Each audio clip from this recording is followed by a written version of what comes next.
Bonjour à tous, je suis très heureuse de vous retrouver aujourd'hui pour vous montrer comment réaliser un très joli snood aux aiguilles. C'est un modèle très facile et très rapide, accessible au niveau débutant. Je vais vous donner toutes les indications nécessaires pour le réaliser d'une taille 2 ans à une taille adulte. N'hésitez pas à me rejoindre sur mes différents réseaux sociaux pour participer au concours de création et échanger autour du crochet. Pour réaliser ce tutoriel, je vais utiliser le fil Atlas de chez Loupation. Ce sont des pelotes de 100 grammes, 130 mètres, 100% acrylique.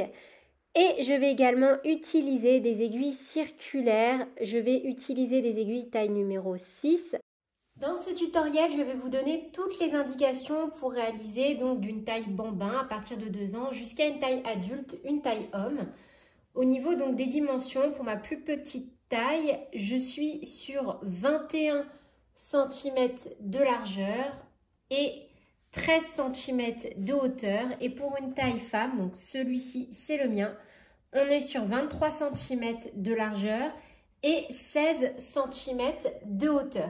Donc pour une taille homme, on va se retrouver plutôt avec 24 cm de largeur.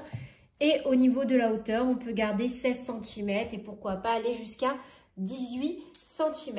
Vous pouvez également ajouter des petits labels comme ceci.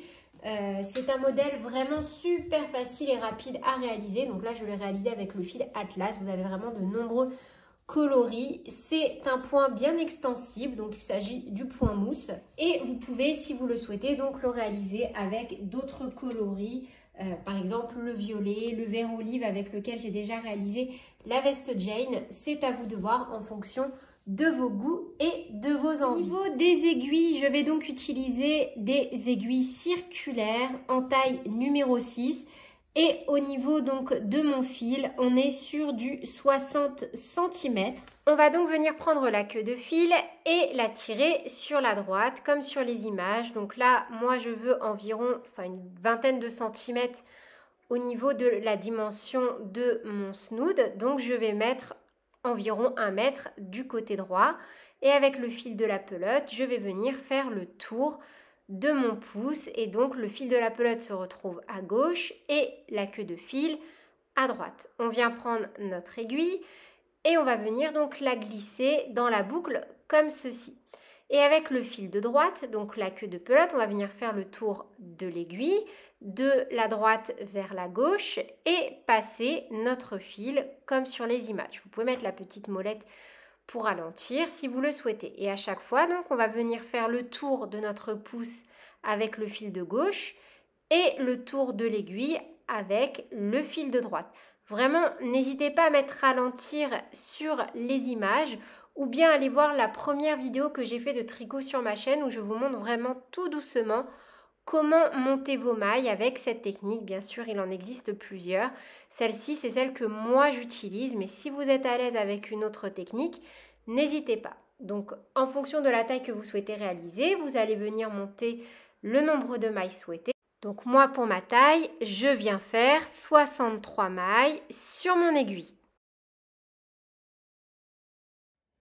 On se retrouve dans cette configuration-là, donc. La queue de notre pelote se trouve sur la droite. On peut même, si on souhaite, si comme moi vous avez un trop gros morceau, vous pouvez faire un petit nœud comme ceci. Ou raccourcir, même en coupant. Hop, pour être sûr de ne pas confondre avec le fil de la pelote. Dans cette configuration-là, on va venir, dans un premier temps, pour travailler avec nos aiguilles circulaires, travailler la première maille de l'aiguille droite et la première maille de l'aiguille gauche. On a donc la queue de fil sur la droite, la queue qui rejoint notre pelote sur la gauche et on va venir donc avec l'aiguille gauche récupérer la première maille de l'aiguille de droite. Donc on ramène tout simplement la dernière maille sur l'aiguille de gauche. Vous voyez, comme ceci. Et notre fil donc de la pelote, toujours vers l'arrière. On se retrouve donc avec la maille de droite que l'on a transférée sur l'aiguille de gauche et notre première maille de l'aiguille de gauche. C'est les deux mailles concernées par la technique. Et donc avec nos deux mailles, donc la maille que l'on vient de glisser sur l'aiguille de gauche et la maille initiale qui est la première maille de l'aiguille de gauche, on attrape cette deuxième maille et on va venir la faire glisser pour la passer donc par-dessus la maille. Vous voyez, on la fait passer par-dessus la maille et on la laisse tomber. Donc on la perd. Hop. Comme ceci. Donc dans cette configuration-là, on prend notre marqueur et on le passe tout simplement comme ceci dans l'aiguille. Et on va venir remettre à sa place la maille que l'on vient de travailler. Vous voyez, celle-ci, on la prend, on la récupère et on la remet sur notre aiguille. On se retrouve dans cette configuration. Donc à droite, cette fois-ci, le fil de notre pelote. À gauche, la queue de fil qu'on n'utilisera plus. Et on va venir travailler le premier rang à l'envers. On fait glisser l'aiguille de droite devant l'aiguille de gauche, comme ceci. Le fil, on vient faire une boucle. Voyez, on prend le fil, on le fait tourner comme ceci autour de l'aiguille et on le passe. Et on laisse tomber la maille. Hop. Et on va faire ça sur tout le rang. On passe l'aiguille de droite devant l'aiguille de gauche, un jeté autour de l'aiguille de droite. On fait glisser notre aiguille, on a une nouvelle boucle, on laisse tomber la boucle de l'aiguille gauche. On travaille toutes les mailles en vert.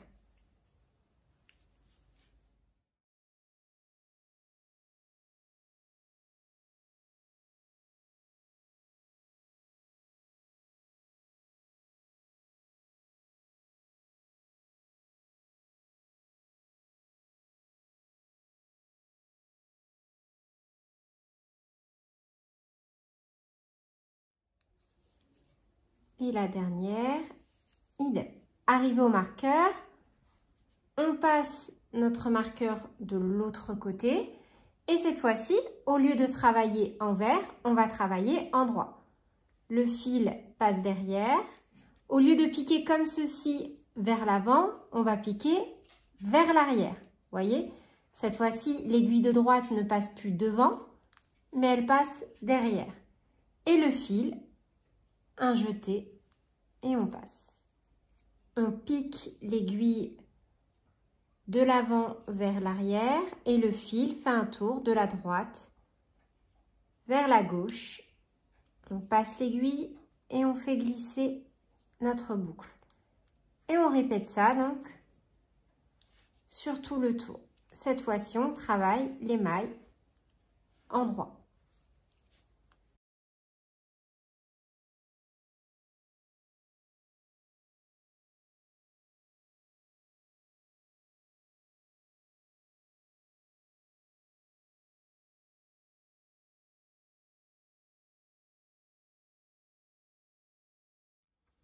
Et de nouveau, on fait glisser le marqueur sur l'aiguille de droite et on va refaire le rang numéro 1. On alterne un rang maille en vert, un rang maille en droit. Un rang donc maille en vert.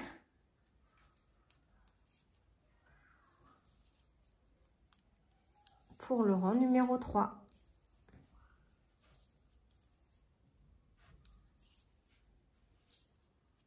Et on va donc faire ça jusqu'à avoir la hauteur que l'on souhaite.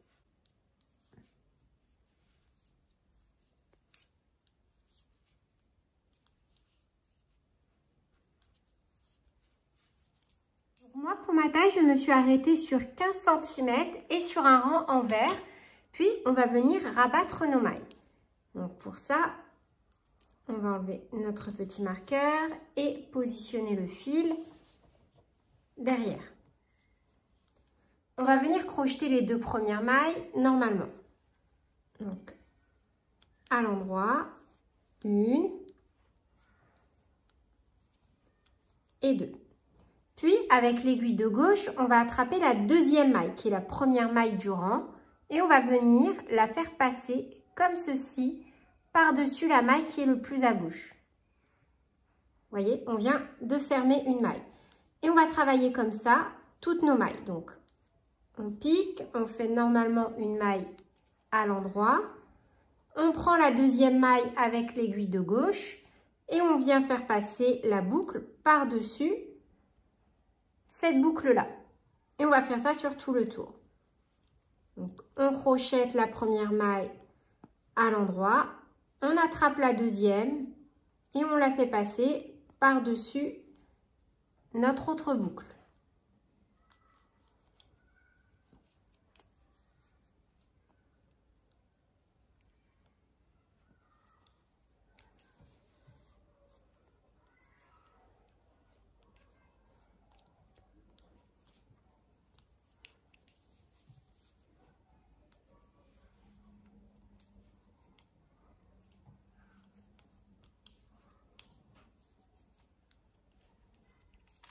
Lorsqu'on n'a plus qu'une maille, on va venir couper le fil. Donc là, vous voyez, pour la taille que j'ai réalisée, il me reste encore pas mal de fils. J'aurais pu travailler sur quelques rangs supplémentaires. On vient laisser comme ceci de l'espace et on va passer dans la boucle notre fil. On prend une aiguille et on va venir piquer, vous voyez, hop, là on a la démarcation, on va venir piquer au niveau de la première maille, comme ceci, hop. Puis on va repasser dans la dernière que l'on a fait.